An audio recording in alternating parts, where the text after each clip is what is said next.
ৰাতি প্ৰায় আপোনাৰ প্ৰায় 11টা বাজিছে। প্ৰায় 11টা বজাত মই উৰিয়ামঘাট থানামুখত এতিয়ালৈকে আপোনাৰ গধূলিৰ পৰা এতিয়ালৈকে 40খনতকৈ ওপৰত যোৱা হ'ল গাড়ী। এতিয়া এখন ৰৈ আছে, তেওঁলোকে চাগে থানাত এণ্ট্ৰি কৰি আছে। থানাত চাগে এণ্ট্ৰি কৰিবলৈ দিছে, এণ্ট্ৰি কৰি আছে চাগে।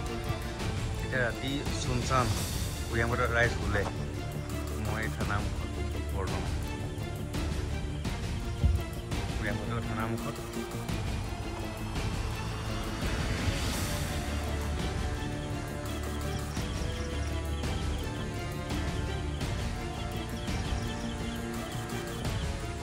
ধন্যবাদ জনাইছোঁ মুখ্যমন্ত্ৰী মহোদয়ক।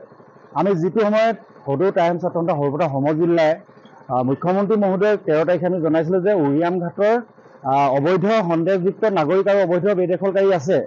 আমি আহ্বান জনাইছিলোঁ, স্মাৰক পত্ৰ দিছিলোঁ। তাৰপিছতে মুখ্যমন্ত্ৰী মহোদয়ে প্ৰতিক্ৰিয়া দিছিলে। তাৰপিছতে আমি প্ৰতিবাদ কৰিছিলোঁ, বিভিন্ন ঠাইলৈ গৈছিলোঁ, সাংবাদিকসকলো গৈছিলে।